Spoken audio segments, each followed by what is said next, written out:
क्या होगा जब एक मासूम बेटी को अचानक किसी अजनबी की धमकियां मिलने लगें? जब एक पिता को एहसास हो कि उसकी बेटी डर में जी रही थी और वह समझ ही नहीं पाया, और जब सच सामने आए तो परिवार के रिश्ते ही सवालों में घिर जाएं। क्या रमन अपनी बेटी रूही को इस बड़ी मुसीबत से बचा पाएगा? और आखिर कौन है जो रूही को ब्लैकमेल कर रहा है? आज की कहानी में हर मोड़ पर ऐसा रहस्य छिपा है जो आपको आखिरी पल तक बांधे रखेगा। रमन जब धीरे धीरे रूही के कमरे की तरफ बढ़ता है तो उसके चेहरे पर चिंता साफ दिखाई दे रही होती है। वह दरवाजा खोलकर अंदर आता है और रूही को चुपचाप बैठा देखता है। रमन प्यार से उसके पास बैठता है और नरम आवाज में कहता है, बेटा, तुम बिल्कुल भी चिंता मत करो। मुझे सब समझ आ रहा है कि तुम क्या महसूस कर रही हो। रूही अपने पापा की तरफ देखती है लेकिन कुछ बोल नहीं पाती। रमन उसके सिर पर हाथ फेरते हुए कहता है, मुझे पता है कि तुम सबसे ज्यादा अपनी ईशी मां से बातें शेयर करती हो। तुम उन्हें अपने करीब महसूस करना चाहती हो, और मैं वादा करता हूं कि अब ऐसा कुछ नहीं होगा जिससे तुम्हें उनसे कुछ छुपाना पड़े। इतना कहकर रमन कमरे से बाहर चला जाता है। थोड़ी देर बाद इशिता रूही के कमरे में आती है। उसके चेहरे पर भी चिंता साफ झलक रही होती है। वह रूही के पास बैठकर पूछती है, क्या हुआ बेटा? पापा ने फिर से तुम्हें डांटा क्या? मुझे सब बताओ। अगर उन्होंने कुछ कहा है तो मैं उनसे बात करूंगी। लेकिन रूही कुछ नहीं कहती। वह चुपचाप अपना फोन उठाती है और इशिता को एक वीडियो दिखाती है। वीडियो देखते ही इशिता के चेहरे का रंग उड़ जाता है। रूही कांपती हुई आवाज में कहती है, मां, मुझे नहीं पता ये सब कैसे हुआ। मैं कभी अकेले कहीं नहीं गई। फिर भी ऐसा क्यों लग रहा है कि कोई मुझे लगातार देख रहा है। मुझे प्राइवेट नंबर से कॉल आते हैं। वो आदमी मुझे धमकियां दे रहा है और उसने मुझसे 20 लाख रुपए मांगे हैं। ये सुनते ही इशिता के पैरों तले जमीन खिसक जाती है। वह घबराकर कहती है, हे भगवान, मेरी बेटी के साथ ये सब कैसे हो गया? उसका दिल डर से भर जाता है। उसे समझ ही नहीं आता कि आखिर कौन है जो उसकी बेटी को इस तरह ब्लैकमेल कर रहा है। उधर दूसरी तरफ आदि बेचैनी से आलिया का इंतजार कर रहा होता है। तभी वहां मिहिका आ जाती है और हंसते हुए कहती है, आलिया, तुम अभी भी आदि का इंतजार कर रही हो। भल्ला परिवार के लड़के ऐसे ही होते हैं। पहले बड़े बड़े वादे करते हैं और जब निभाने की बारी आती है तो पीछे हट जाते हैं। मिहिका की बात सुनकर आलिया तुरंत जवाब देती है, नहीं, मेरा आदि ऐसा नहीं है। तभी वहां आदि आ जाता है। उसे देखकर आलिया मुस्कुराते हुए कहती है, देखा चिंटी, मैंने कहा था ना, मेरा आदि ऐसा नहीं है। हम दोनों आज लंच और डिनर के लिए बाहर जा रहे हैं। लेकिन उन्हें बिल्कुल अंदाजा नहीं होता कि कुछ ही देर बाद उनकी यह खुशियां भी एक नए झगड़े में बदलने वाली हैं। और उसी समय रूही की जिंदगी में खतरा और भी गहरा होने वाला है। दूसरी तरफ घर में बढ़ती हुई चिंता के बीच हर किसी के मन में अलग अलग सवाल उठ रहे होते हैं। इधर अय्यर परिवार और संतोषी जी सिमी के साथ डायमंड कंपनी पहुंच जाते हैं। उनके चेहरों पर गुस्सा साफ दिखाई दे रहा होता है। जैसे ही वे अंदर जाते हैं, सिमी सीधे वहां के मैनेजर के सामने खड़ी हो जाती है और गुस्से में कहती है, हमने यही से डायमंड खरीदा था और आपने हमें गलत चीज दे दी। क्या यही आपकी कंपनी की ईमानदारी है? संतोषी जी भी पीछे नहीं रहती। वह भी गुस्से में कहती हैं, हम इतने भरोसे से यहां आए थे और आपने हमारे साथ धोखा कर दिया। लेकिन तभी सिमी की नजर उस आदमी पर पड़ती है जो सामने खड़ा होता है, और अचानक उसका चेहरा बदल जाता है। क्योंकि वह कोई अजनबी नहीं बल्कि उसका पुराना दोस्त निकलता है। उसे देखकर सिमी थोड़ी असहज हो जाती है। उसके मन में डर भी होता है कि कहीं उसे गलत ना समझ लिया जाए। लेकिन वह दोस्त तुरंत स्थिति को संभालते हुए कहता है, आप लोग बिल्कुल चिंता मत कीजिए। हमारी कंपनी कभी भी फ्रॉड नहीं करती। यहां रोज करोड़ों के डायमंड खरीदे और बेचे जाते हैं। अगर कोई गलती हुई भी है तो हम उसे जरूर ढूंढेंगे। वह आगे कहता है, अगर आप चाहें तो मैं उस आदमी को ढूंढने में आपकी मदद कर सकता हूं जिसने आपको ये डायमंड बेचा था। लेकिन सिमी धीरे से कहती है, नहीं, इसकी जरूरत नहीं है। हम लोग पहले ही बहुत परेशान हैं। आपने जितनी मदद की है उसके लिए बहुत धन्यवाद। उसकी आवाज में थकान साफ महसूस हो रही होती है। लेकिन सिमी की बातें सुनकर उसका दोस्त भी थोड़ा सोच में पड़ जाता है। शायद उसे भी लग रहा होता है कि कहीं ना कहीं कोई बड़ा खेल चल रहा है। इसी बीच अय्यर परिवार सिमी से कहते हैं, अगर ये हमारे साथ चलते तो ज्यादा अच्छा होता। शायद ये उस आदमी को पकड़ने में हमारी मदद कर पाते। ये सुनकर सिमी का दोस्त भी थोड़ी देर सोचता है और फिर कहता है, शायद आप लोग सही कह रहे हैं। हमें साथ चलना चाहिए। अगर इससे सच्चाई सामने आ सकती है तो कोशिश जरूर करनी चाहिए। सिमी उसकी तरफ हल्का सा इशारा करती है और सब समझ जाते हैं कि अब शायद इस मामले की गुत्थी सुलझाने का रास्ता मिल सकता है। उधर दूसरी तरफ एक और घटना अचानक सबको चौंका देती है। सोहेल कहीं फोन पर बात कर रहा होता है कि तभी अचानक सड़क पर एक जोरदार आवाज आती है। एक आदमी का एक्सीडेंट हो जाता है। आसपास के लोग घबरा जाते हैं, लेकिन सोहेल तुरंत दौड़कर उसकी मदद करने पहुंच जाता है। वह बिना देर किए उस घायल आदमी को संभालता है और लोगों से कहता है कि जल्दी से एम्बुलेंस बुलाओ। सोहेल की यही इंसानियत उसे अलग बनाती है। वह खुद घायल आदमी को संभालकर पास के घर ले जाता है ताकि उसे तुरंत मदद मिल सके। उधर घर में रमन अभी भी बेहद परेशान होता है। उसके दिमाग में बार बार वही वीडियो घूम रहा होता है जो रूही ने इशिता को दिखाया था। जब आखिरकार रमन उस वीडियो को देखता है तो उसका दिल दहल जाता है। उसकी आंखों में पछतावा साफ नजर आता है। वह खुद से कहता है, मैं अपनी ही बेटी को नहीं समझ पाया। उसने इतना बड़ा डर अकेले सहा और मुझे पता तक नहीं चला। लेकिन अगले ही पल उसका गुस्सा भड़क उठता है। वह जोर से कहता है, ये सब सिर्फ सोहेल की वजह से हुआ है। अगर वो रूही के आसपास ना होता तो शायद ये सब नहीं होता। मैं उसे नहीं छोड़ूंगा। उसे जवाब देना होगा। रमन का गुस्सा देखकर इशिता तुरंत उसे रोकती है और कहती है, चुप रमन, बिना सोचे समझे किसी पर आरोप मत लगाओ। रमन हैरानी से उसकी तरफ देखता है।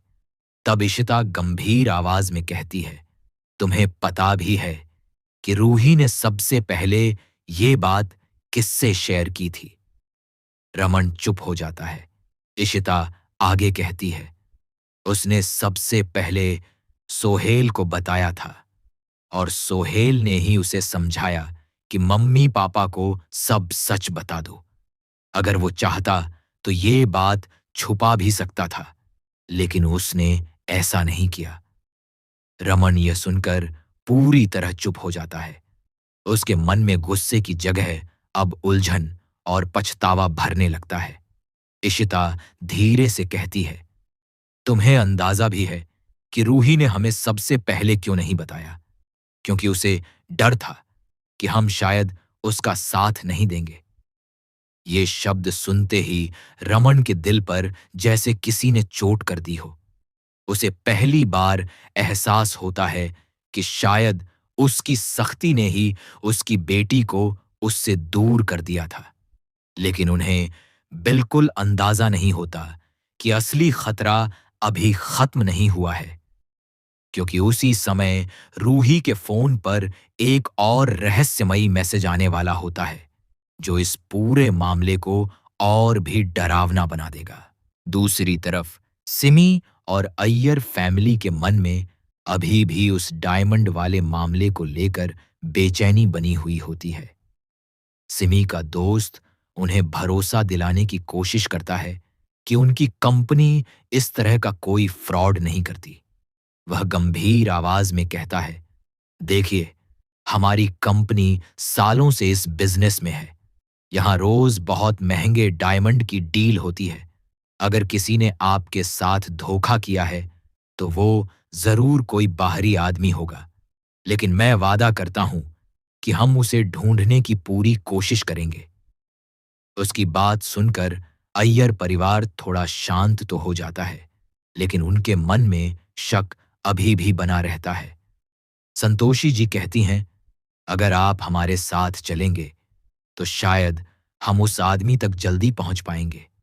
हमें किसी भी हाल में सच जानना है। सिमी का दोस्त कुछ पल सोचता है और फिर सिर हिलाते हुए कहता है, ठीक है, मैं आपके साथ चलता हूं।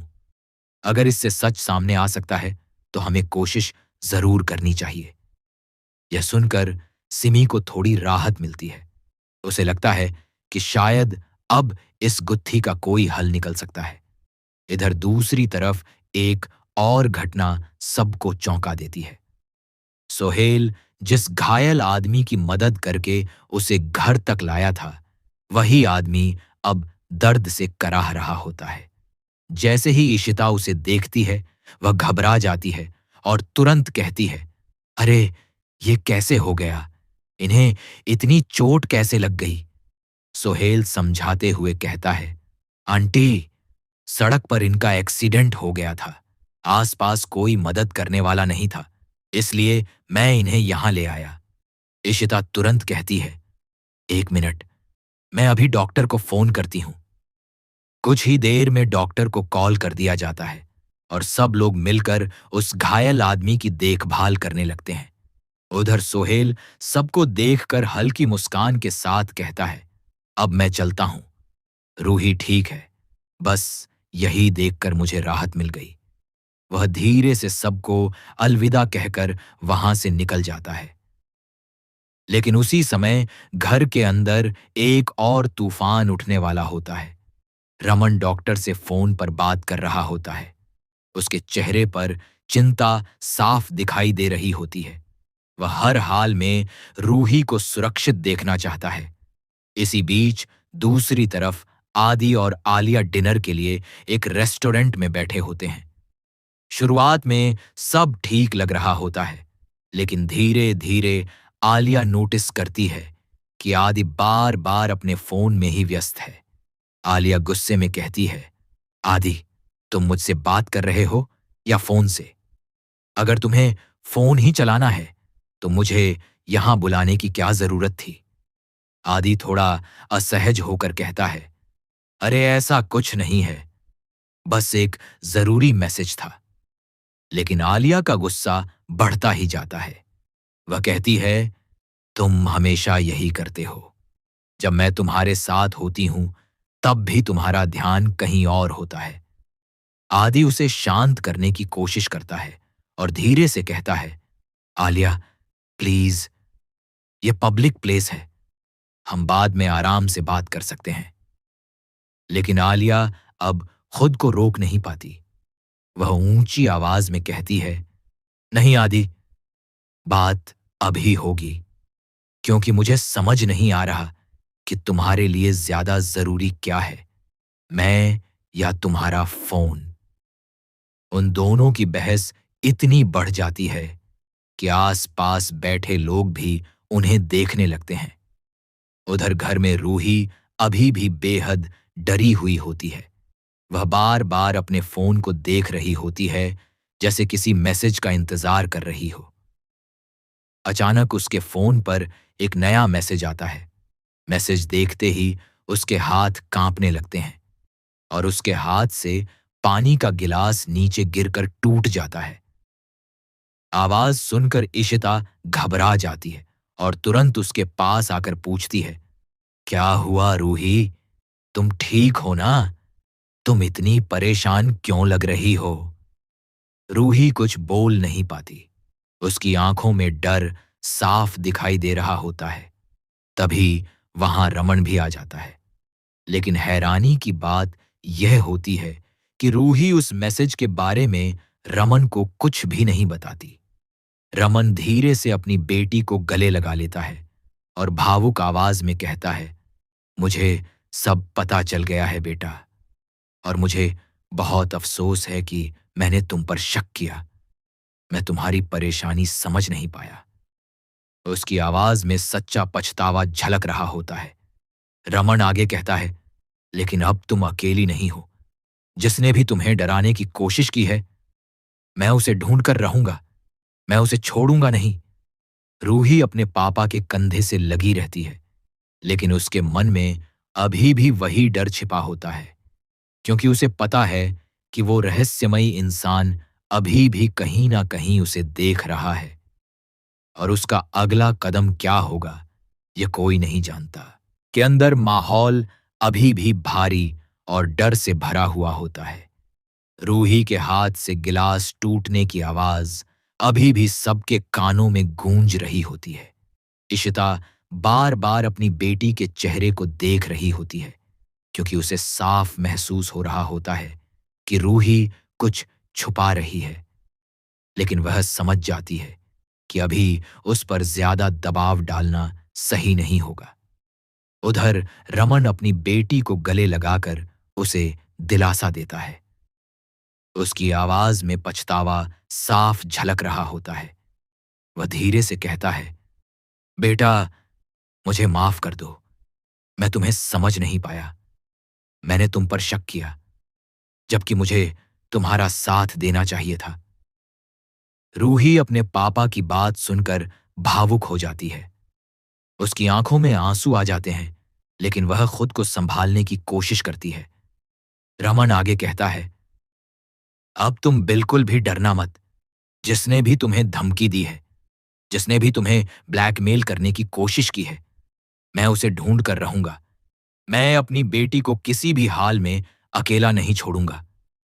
इशिता भी रमन की तरफ देखती है और महसूस करती है कि इस बार वह सच में अपनी गलती समझ चुका है। लेकिन उसी समय रूही के मन में डर और भी बढ़ जाता है, क्योंकि उसके फोन पर आया वह नया मैसेज अभी भी उसकी आंखों के सामने घूम रहा होता है। उस मैसेज में साफ लिखा होता है कि अगर उसने पैसे नहीं दिए तो उसकी जिंदगी बर्बाद कर दी जाएगी। रूही के मन में एक ही सवाल घूम रहा होता है, आखिर वो इंसान है कौन, और उसे उसके बारे में इतनी सारी बातें कैसे पता हैं। दूसरी तरफ रेस्टोरेंट में आलिया और आदि की बहस अभी भी खत्म नहीं हुई होती।